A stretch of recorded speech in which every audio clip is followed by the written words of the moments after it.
Madame, Monsieur, bienvenue à votre émission d'information habituelle Appalaches en quelques mots. Le 28 avril dernier, on célébrait la journée internationale de commémoration des travailleuses et travailleurs morts ou blessés au travail. Cette journée était soulignée dans notre région par le comité d'appui aux travailleuses et travailleurs accidentés de la région des Appalaches, mieux connue sous le sigle de CATARA. En collaboration avec cet organisme, votre télévision communautaire était sur place. Je ne vous oublie pas.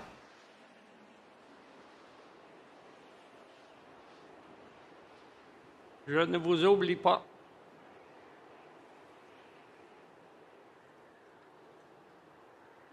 Je ne vous oublie pas.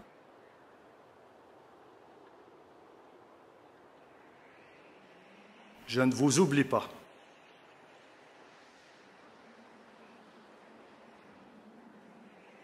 Je ne vous oublie pas. Je ne vous oublie pas.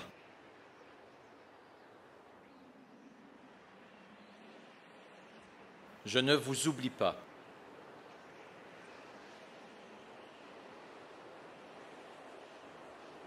Je ne vous oublie pas.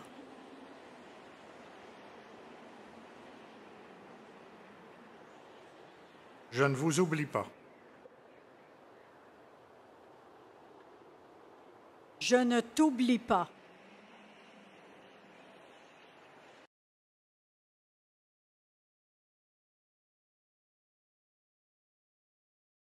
L'espace culturel Le Vitrail est fier d'annoncer la tenue virtuelle du spectacle d'inauguration de son piano de concert acquis plus tôt cette année, lors duquel musique et théâtre s'accorderont. Cette création 100% originale et locale, réalisée en collaboration avec la troupe de théâtre Les Cabotins, permettra à la population de vivre un moment unique et divertissant, qu'importe son niveau de connaissance en musique. Les grandes figures de la musique classique, de Bach à Brahms, en passant par Haydn, Mozart, Beethoven et Chopin, seront au cœur de la prestation.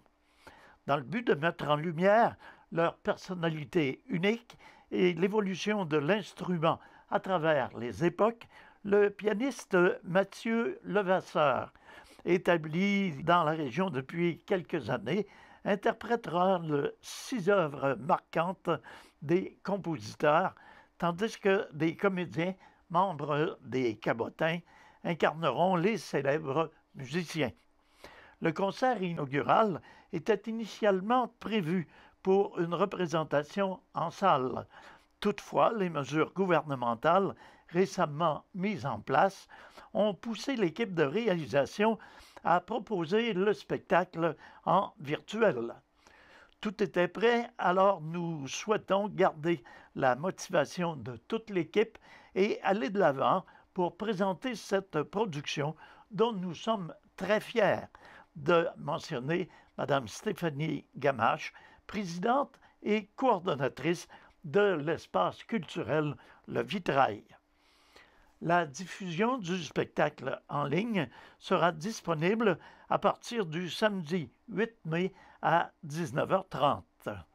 Nous invitons la population à y assister en première, ce qui leur permettra d'échanger avec le pianiste et la production par clavardage en direct. Le spectacle sera par la suite disponible jusqu'au 31 mai.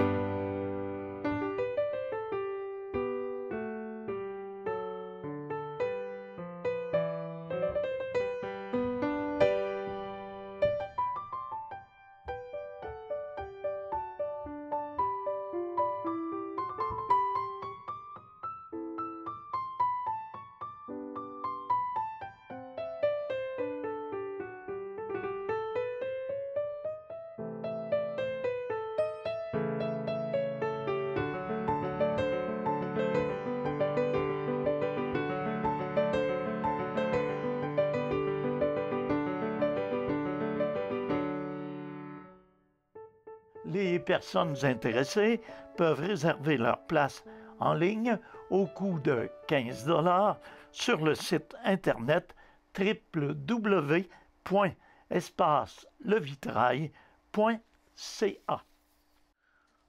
Réouverture du cégep depuis lundi, le cégep qui avait dû fermer ses portes. Alors, la direction de la santé publique vient de compléter son enquête sur l'éclosion de la COVID-19 parmi les étudiants d'un même programme du cégep et elle estime que la situation est maintenant sous contrôle. Un seul nouveau cas positif a été déclaré depuis vendredi parmi les étudiants concernés. Des mesures ont été prises afin d'éviter que l'éclosion ne prenne de l'ampleur. Tous les étudiants testés positifs ont été placés en isolement, tout comme les personnes qui ont eu des contacts étroits avec celles-ci. La désinfection a aussi été faite pendant la période de fermeture du cégep. Selon la direction de la santé publique, il n'y a pas lieu de s'inquiéter. Étant donné que la situation est sous contrôle, le cégep demeure un milieu sécuritaire pour l'ensemble des étudiants et des employés. Par conséquent, tous les étudiants et membres du personnel ont pu réintégrer le cégep depuis lundi matin. Nous avions pris la décision de fermer le cégep de façon préventive, le temps de recevoir les recommandations de cette dernière, de mentionner la direction. Les activités pratiques et certaines évaluations ont donc repris lundi pour tous les étudiants du cégep, sauf pour ceux du programme touchés par l'éclosion. Les étudiants de ce programme qui ne sont pas placés en isolement seront de retour au cégep mardi, donc depuis ce matin, afin de faire des suivis avec les enseignants de ce programme. Les enseignants du département concerné ont déjà été contactés et sont tous au courant de la situation. Tous les étudiants du programme recevront, quant à eux, une lettre de la direction de la santé publique avec certaines instructions à suivre. Il est important de mentionner que la direction demeure en contact avec la direction de la santé publique. La situation actuelle est sous surveillance et nous allons prendre toutes les mesures nécessaires pour minimiser la propagation du virus au sein de notre établissement et assurer la sécurité de tous. D'autres mesures sont déjà prévues si de nouveaux cas positifs liés à cette éclosion étaient déclarés à l'extérieur des étudiants du programme touché, de mentionner la direction du collège. En terminant, on rappelle l'importance de respecter scrupuleusement les mesures sanitaires mises en place lors de toutes vos présentes au cégep, mais aussi à l'extérieur du cégep. Demeurez vigilants et n'hésitez pas à vous faire tester si vous ressentez l'un des symptômes. Retour également depuis lundi de tous les élèves du secteur primaire de la MRC des Appalaches, et ce, depuis lundi matin. Les agents du service de police de Thetford Mines ont procédé à la saisie de 51 000 cigarettes de contrebande et d'une somme de 6 000 $ en argent liquide au cours de l'avant-midi du jeudi 29 avril 2021, soit jeudi dernier, dans une unité de logement de la rue d'Auteuil. C'est grâce à des informations reçues du public que les policiers ont pu agir. Une Thetfordoise âgée de 58 ans, connue du service de police, a été identifiée comme étant la personne qui recevait cette cargaison de 18 000 cigarettes.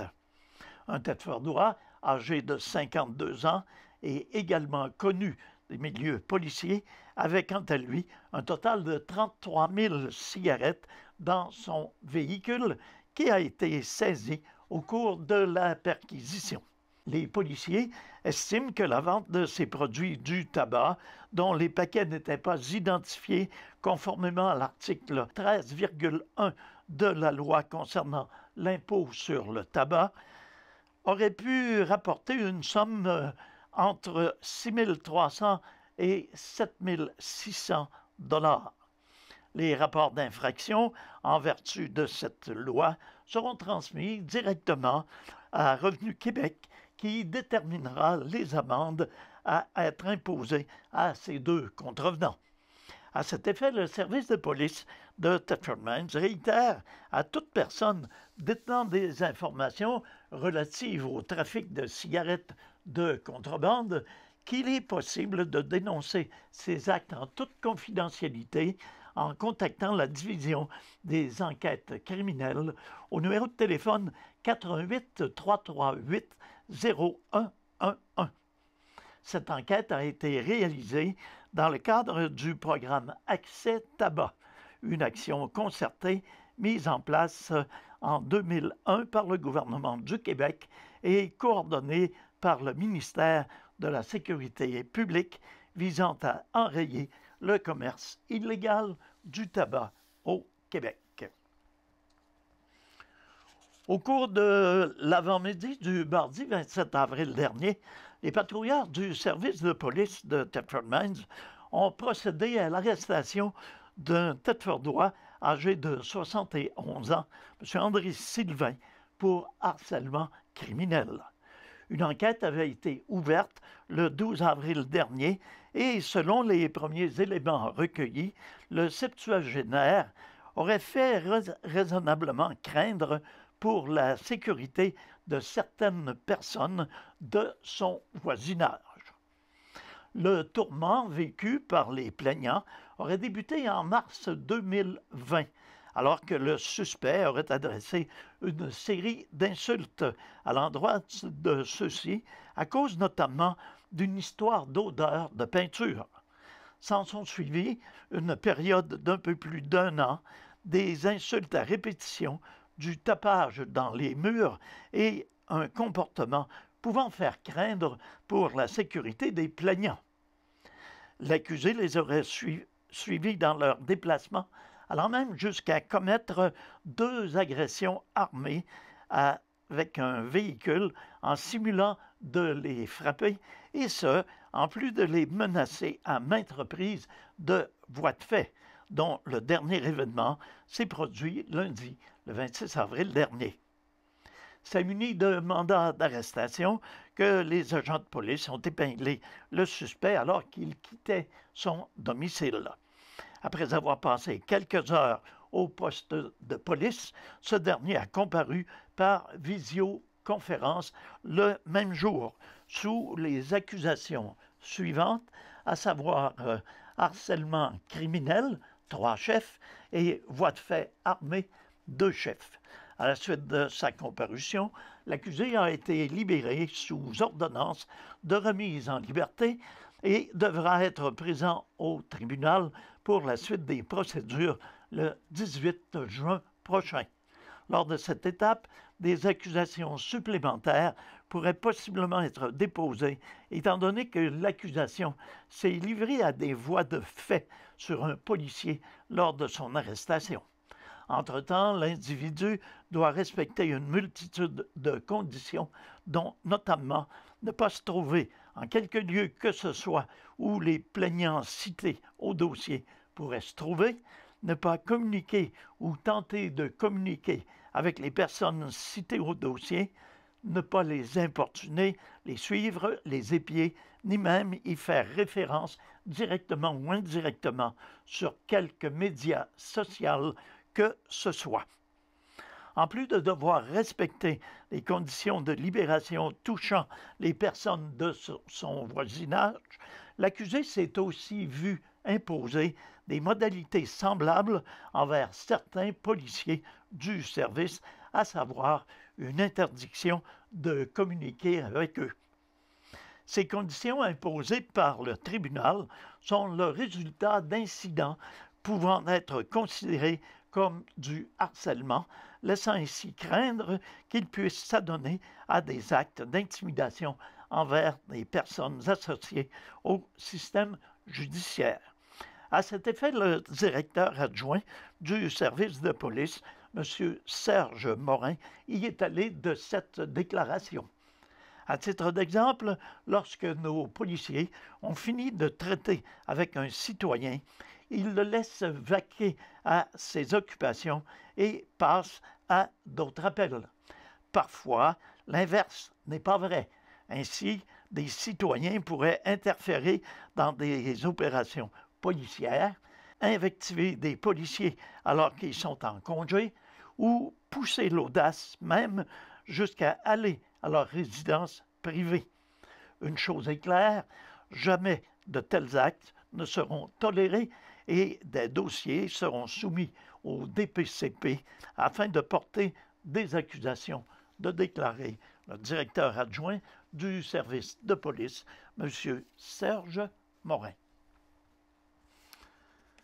Après avoir passé à travers 2 vagues successives de la COVID, la 3e vague fait mal aux commerçants de la région et cette obligation de fermeture est difficile à avaler, plus particulièrement pour ceux et celles qui œuvrent dans les secteurs du commerce de détail, de la restauration et des gymnases.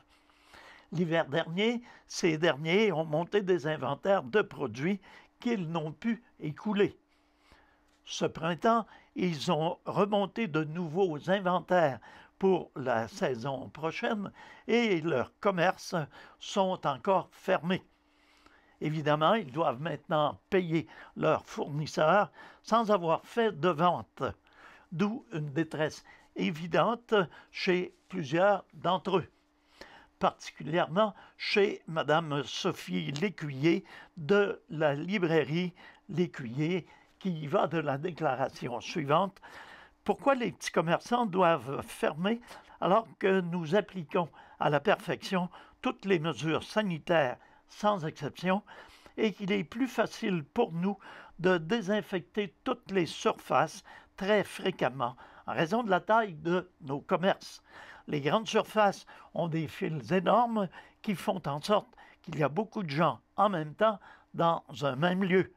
Je crois sincèrement que ce sont les petits commerces et les restaurateurs qui devraient être ouverts, puisque la pandémie les a frappés durement et que ces derniers ne semblent pas être des lieux d'éclosion. Madame Lécuyer poursuit en déclarant « Quand on regarde les statistiques actuelles, il est inconcevable que nous soyons toujours fermés. Dans les 2 premières vagues, nous étions vraiment touchés et il fallait protéger la population. Mais cette fois-ci, nous ne comprenons pas que ces mesures qui sont si drastiques. Nos ratios démontrent que nous sommes des plus prudents, de conclure Mme Lécuyer. D'autre part, Mme Margot Setlacouille-Blouin de chez Setlacouille Mode s'explique mal les injustices qui persistent en lien avec les produits jugés essentiels ou non. Les règles sont floues et appliquées de façon aléatoire selon le bon vouloir des grandes chaînes. Nous vivons une concurrence déloyale chaque fois que nous devons fermer nos portes. De plus, cette dernière s'inquiète grandement de la santé mentale de ses employés qui sont sur le chômage pour une 3e fois en 1 an. Les effets de ces fermetures affecteront grandement notre secteur pour les années à venir, car les travailleurs cherchent maintenant des emplois essentiels et craignent de demeurer dans des secteurs aussi fragiles.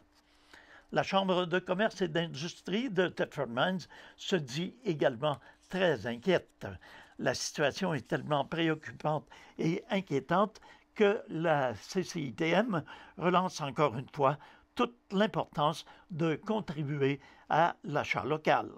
Même si les commerces sont catalogués comme non essentiels, il n'en demeure pas moins que les dirigeants sont dans leurs établissements au quotidien pour répondre à vos besoins, que ce soit par téléphone, par leur site de vente en ligne ou encore en vous offrant le service à la porte. Ils ont vraiment besoin que nous soyons là pour eux, d'affirmer Mme Suzanne Lacombe, directrice générale de la CCITM. Bon nombre sont en difficulté financière et craignent de ne pas être en mesure de rembourser leur inventaire d'été auprès de leurs fournisseurs, d'ajouter Madame Lacombe. Même son cloche du côté de la ville de Thetford, alors que le maire de la ville de Thetford, M. Marc-Alexandre Brousseau, y est allé de ses commentaires. Depuis quelques semaines, le gouvernement du Québec semble déroger à la règle, voulant que les restrictions sanitaires soient appliquées par région administrative en les adaptant plutôt à des territoires plus spécifiques. Ceci amène les élus de la ville de Thetford Mines à se questionner sur le maintien de la zone rouge foncé et à des mesures supplémentaires s'y rattachant. Considérant le nombre de cas en baisse et la stabilité de la situation, ils jugent ces mesures trop strictes et souhaitent pour leur population qui déploie de nombreux efforts pour contrer la pandémie un allègement de celle-ci.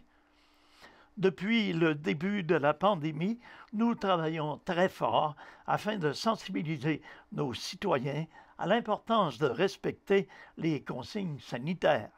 Nos policiers sont sur le terrain et nos équipes suivent à la lettre les recommandations du gouvernement concernant l'affichage, la désinfection et la vaccination. Ces efforts portent fruit puisque nos résultats sont excellents. Nous avons peu de cas actifs et les éclosions sont rapidement contrôlées afin d'éviter la propagation du virus. Pourtant, lors de sa conférence de presse, le premier ministre a choisi de maintenir sa position face à notre région.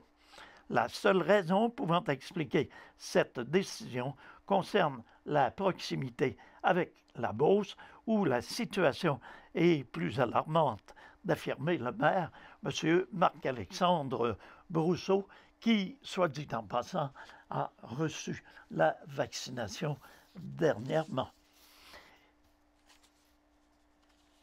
Comme par les années passées, la ville de Thetford Mines effectuera la collecte printanière de gros déchets et des matières dangereuses. Selon un calendrier préétabli qui s'échelonnera du 3 mai au 8 juin prochain, les équipes procéderont au ramassage par étapes afin de couvrir tout le territoire. L'horaire de ramassage est disponible dans le calendrier des collectes 2021 qui a été distribué par la Poste en décembre dernier, ainsi que sur le site Internet de la ville à l'adresse ville-thetford.ca/environnement. À noter qu'une deuxième collecte aura lieu au cours de l'automne 2021. Afin de conserver les rues propres et sécuritaires, les gros déchets doivent être déposés dans un délai maximal de 7 jours avant la journée prévue pour la collecte. Ils doivent respecter les limites du terrain et en aucun cas se retrouver sur la voie publique. Par ailleurs, le volume total permis par résidence ou unité de logement est de 10 mètres cubes. Il est important que les objets soient triés et que les branches d'arbres soient attachées en paquets. La pierre, le béton, le sable et la terre sont des matériaux acceptés seulement s'ils sont déposés dans des contenants ne pesant pas plus que 25 kilos. Les déchets domestiques dangereux, comme les huiles usées, les restes de peinture, les détergents et les batteries d'automobile doivent être déposés séparément en bordure de la rue, et ce, à bonne distance des autres déchets. Parmi les objets qui ne sont pas recueillis, notons plutôt la tubulure d'érablière, les pneus avec roues et les pneus hors normes, ainsi que les amoncellements de déchets pêle-mêle. À noter que les propriétaires d'érablières sont invités à aller porter leurs vieilles tubulures à la régie intermunicipale de la région de Thetford, située au 3626 boulevard Frontenac-Est à Thetford Mines. Et veuillez noter également que l'éco-centre est ouvert depuis le 19 avril dernier. Alors voilà, c'est ce qui met un terme à nos informations pour le bulletin de cette semaine. Merci d'avoir été des nôtres. Entre-temps, demeurez à l'écoute. Notre programmation se poursuit. À tous et à toutes, une excellente santé. Passez une bonne semaine. Prenez soin de vous et prenez soin des vôtres.